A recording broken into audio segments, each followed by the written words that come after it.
Quand mon fils est mort, j'ai cru que l'univers m'avait tout pris. Et puis, 4 jours après la dispersion de ses cendres, son meilleur ami m'a appelé.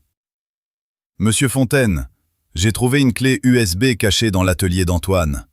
Il faut que vous voyiez ce qu'il y a dessus. Et, s'il vous plaît, ne dites rien à Christine. Je crois qu'elle sait que je l'ai. » Ces mots m'ont glacé le sang. Qu'est-ce qu'Antoine avait bien pu cacher à sa propre femme? Mais lorsque j'ai pris la route pour Lyon et que j'ai vu ces fichiers s'ouvrir sur l'écran, mon corps tout entier s'est paralysé. L'homme que j'avais élevé savait qu'il était en danger, et il m'avait laissé tout ce dont j'avais besoin pour le prouver. La cérémonie d'adieu avait eu lieu dans une petite chapelle surplombant le Rhône. Ma femme, Hélène, était partie 3 ans plus tôt d'un cancer, et maintenant notre fils unique, notre Antoine, venait de nous quitter à 41 ans. Une rupture d'anévrisme, disait-il. Il s'était effondré pendant sa séance de sport matinale dans la salle aménagée au sous-sol. C'est sa femme, Christine, qui l'avait trouvé en rentrant de son cours de yoga. Elle se tenait à l'entrée de la chapelle, acceptant les condoléances avec la grâce d'une femme née pour recevoir la compassion du public. Robe noire, un collier de perles discret, juste assez de larmes pour paraître dévastée, mais pas assez pour gâcher son maquillage. Elle avait toujours été belle, Christine. Le genre de beauté qui vous fait oublier de regarder plus loin. Un homme s'est approché d'elle, jeune, peut-être 35 ans, dans un costume un peu trop bien coupé pour un simple invité. Ils ont échangé quelques mots que je n'ai pu entendre. Il a touché brièvement son coude, et elle a souri. Pas un sourire de deuil. Autre chose. Quelque chose de familier entre eux. Je l'ai regardé s'éclipser par une porte latérale, sans un mot pour qui que ce soit d'autre. Christine a croisé mon regard et s'est approchée, prenant mes mains dans les siennes. « Papa, pourquoi tu ne resterais pas à la maison ce soir? Je ne supporte pas l'idée que tu reprennes la route jusqu'à Annecy tout seul. » Je n'avais jamais aimé qu'elle m'appelle papa. Je l'avais toléré pour Antoine. « Ça ira. J'ai réservé un hôtel dans le centre. » Elle a serré mes mains. « Tu ne devrais pas rester seul en ce moment. On est une famille. » Le mot sonnait faux dans sa bouche, mais j'ai hoché la tête, dit que j'allais y réfléchir, et je l'ai regardé s'éloigner gracieusement pour saluer d'autres personnes. La vérité, c'est que je ne pouvais m'empêcher de repenser à l'appel que j'avais reçu d'Antoine, 11 jours avant sa mort.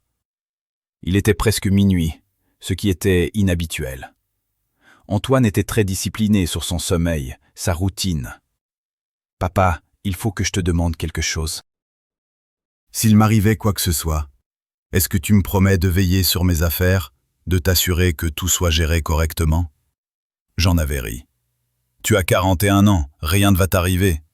Promets-le-moi, c'est tout. » Il y avait quelque chose dans sa voix, de la peur peut-être, ou de la résignation. « Je te le promets. Mais Antoine, qu'est-ce qui se passe?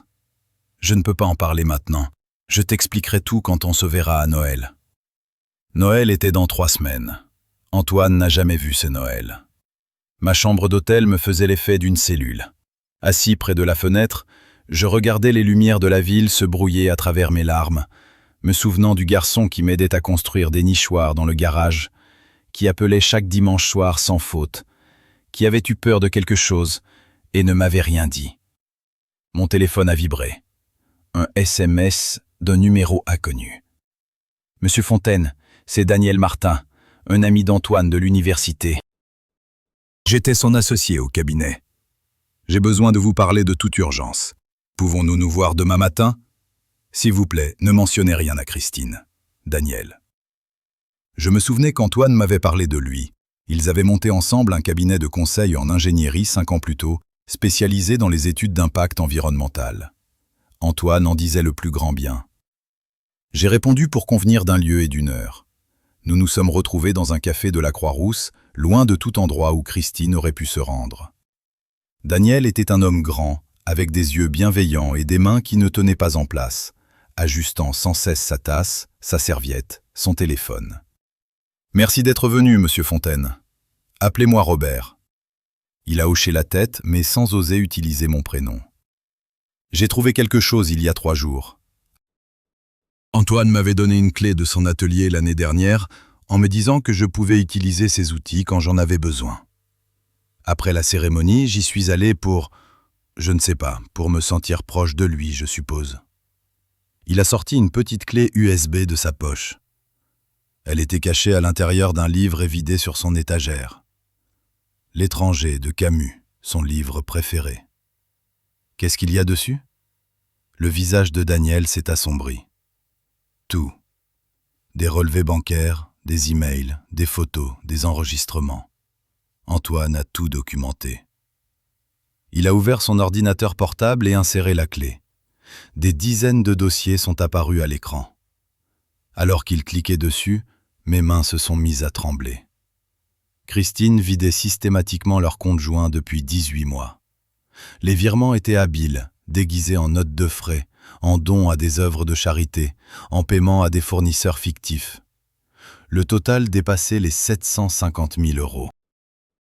L'argent était transféré sur un compte au nom de Lucas Royer. Qui est Lucas Royer? Ai-je demandé, même si une partie de moi connaissait déjà la réponse. Daniel a affiché une photo. L'homme des funérailles. Celui avec le costume bien coupé et le sourire familier. Son coach sportif. Ils ont une liaison depuis presque 4 ans. Les photos étaient accablantes. Christine et Lucas au restaurant, à l'hôtel, se tenant la main sur des plages que je ne reconnaissais pas.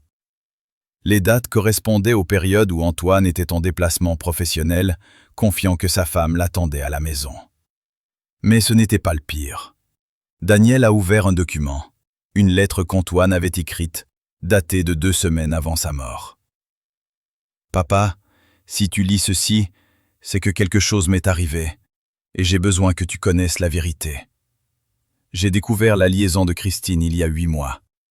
J'ai engagé un détective privé, j'ai tout documenté et consulté un avocat spécialisé en divorce. Je comptais la confronter après les fêtes, demander le divorce et protéger ce que je pouvais de nos biens. Mais il y a 3 semaines, Christine a découvert que je savais. Je ne sais pas comment. Peut-être a-t-elle vu quelque chose sur mon ordinateur. Depuis, elle est différente. Elle m'observe, me pose des questions étranges sur ma santé, ma routine sportive, mes compléments alimentaires. Elle insiste pour que j'augmente mon assurance vie, répétant que tout peut arriver et qu'on doit être préparé. La semaine dernière, elle a suggéré que j'ajoute une clause pour décès accidentel.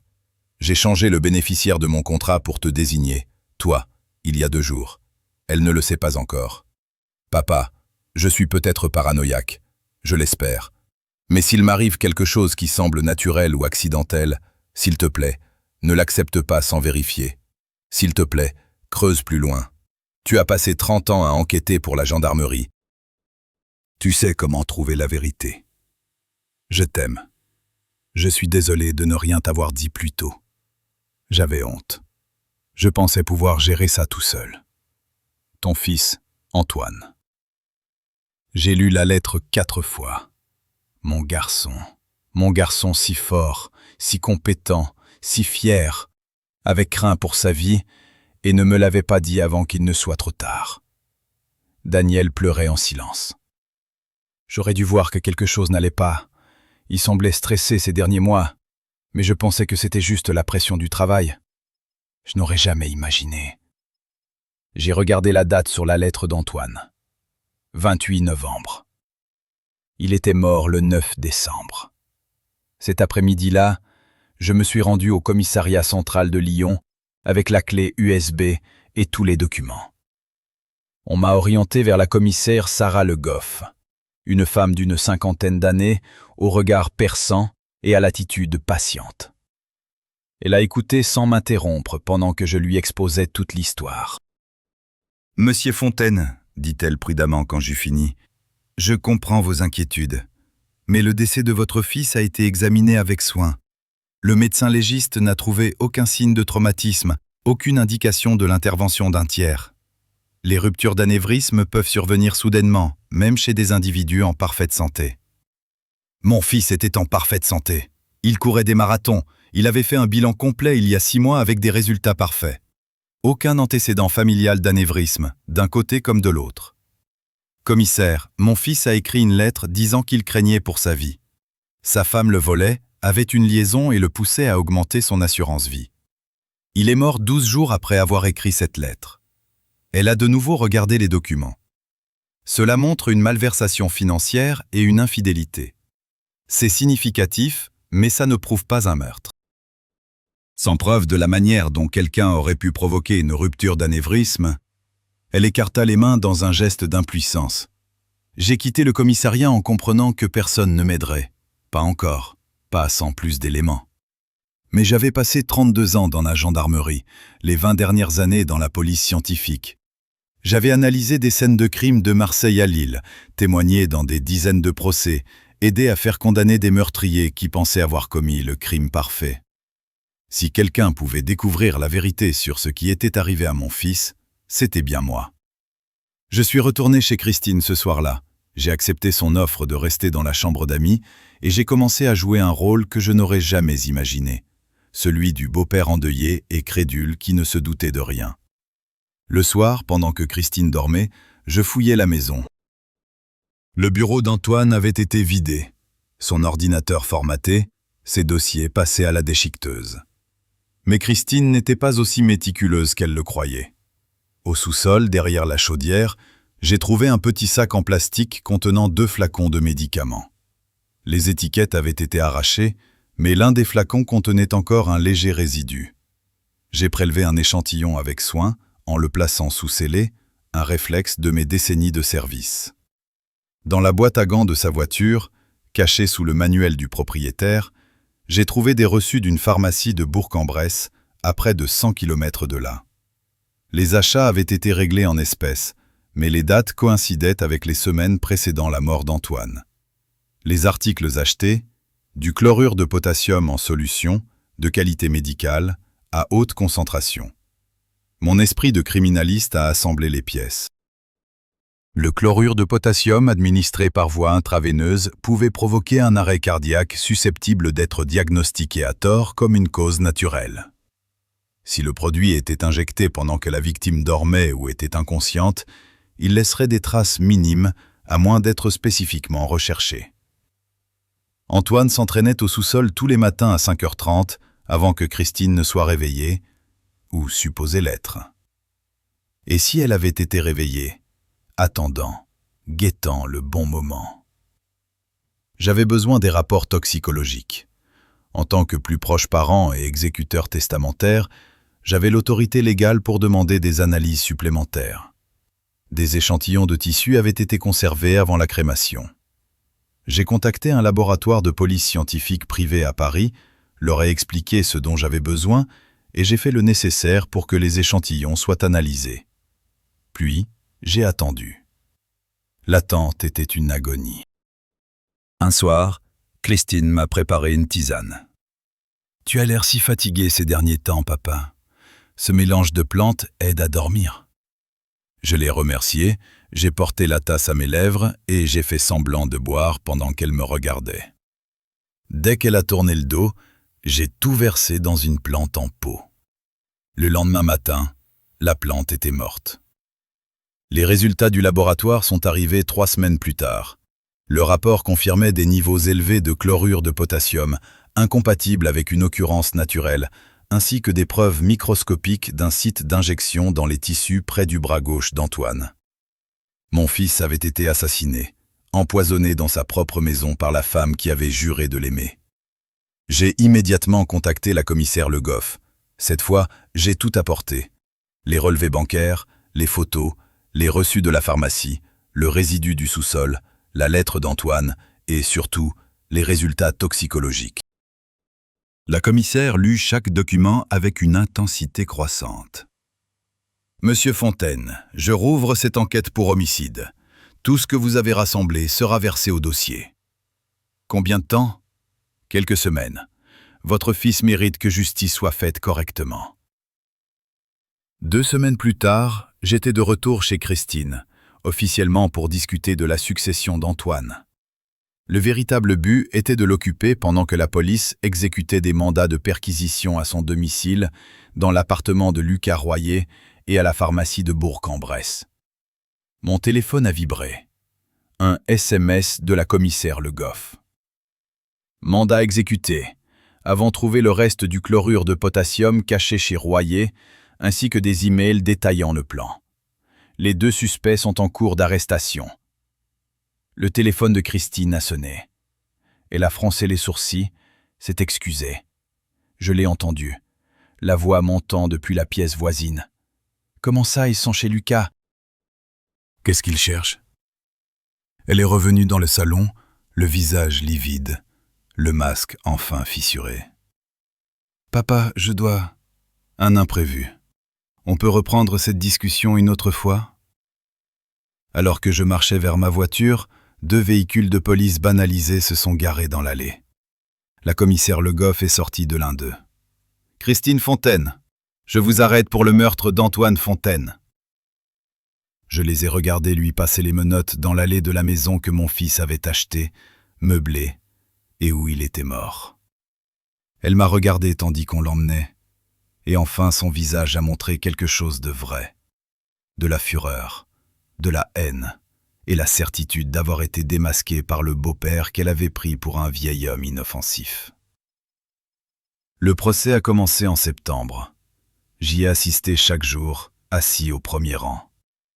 Lucas Royer s'était effondré quelques jours après son arrestation, acceptant de plaider coupable en échange de son témoignage contre Christine.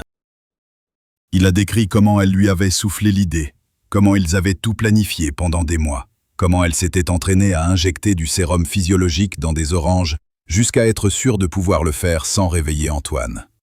Elle disait qu'Antoine était ennuyeux, qu'il ne la méritait pas, et que l'argent de l'assurance nous permettrait de commencer une nouvelle vie ensemble, a-t-il témoigné, évitant le regard de Christine. Le 18 octobre, le jury a rendu son verdict après 6 heures de délibération. Coupable d'assassinat, coupable de complicité d'assassinat, coupable d'escroquerie. Christine s'est effondrée. La peine a été prononcée 3 mois plus tard. Réclusion criminelle à perpétuité avec une période de sûreté de 22 ans. Le juge s'adressa à elle avant de prononcer la sentence. « Vous avez trahi un homme qui vous aimait, qui a construit une vie avec vous, qui vous faisait entièrement confiance. La cruauté de vos actes représente une faillite morale profonde que ce tribunal ne peut ignorer. » Christine n'avait rien à dire. Tout ce qu'Antoine avait bâti, l'entreprise qu'il avait fait grandir avec Daniel, les investissements qu'il avait accumulés, est allé dans un fonds que j'ai créé en son nom. La Fondation Antoine Fontaine fournit désormais des ressources juridiques et d'enquête aux familles qui soupçonnent que la mort de leurs proches n'était pas un accident, mais qui ne parviennent pas à se faire entendre des autorités. Je suis retourné à Annecy après le procès, dans la maison où Hélène et moi avions élevé Antoine. Parfois, je m'assois dans sa chambre d'enfant et je lui parle. Je lui raconte ce que fait la Fondation. Je lui dis que sa mort a eu un sens, même si elle n'aurait jamais dû arriver. Ce soir, je suis assis sur ma terrasse, regardant le soleil se coucher sur le lac Léman. Les montagnes suisses sont visibles de l'autre côté, violettes et dorées dans la lumière déclinante. Hélène adorait cette vue. Antoine avait demandé Christine en mariage sur cette même terrasse, sous des étoiles qui semblaient promettre une vie de bonheur. Le deuil ne part jamais. Mais à côté de lui maintenant, il y a autre chose. Pas la paix, pas exactement. Quelque chose de plus calme, de mérité. La justice rendue, la vérité révélée, la promesse d'un père tenu. Christine passera des décennies dans une cellule, vieillissant seule, sachant que le beau-père qu'elle avait jugé inoffensif est celui qui l'a démasqué. L'argent pour lequel ils ont tué sert maintenant à aider les autres. L'héritage d'Antoine, ce sont des familles sauvées, des crimes révélés, des vérités mises au jour. Les étoiles apparaissent maintenant. Les mêmes que tu regardais dans ce télescope, mon fils. Les mêmes qui ont brillé sur cette terre depuis des milliards d'années. Mais tant que je serai là, tant que j'aurai un souffle de vie et une promesse à tenir, je m'assurerai que ta lumière ne soit pas oubliée. Dors bien, mon garçon. Ton père continue le combat.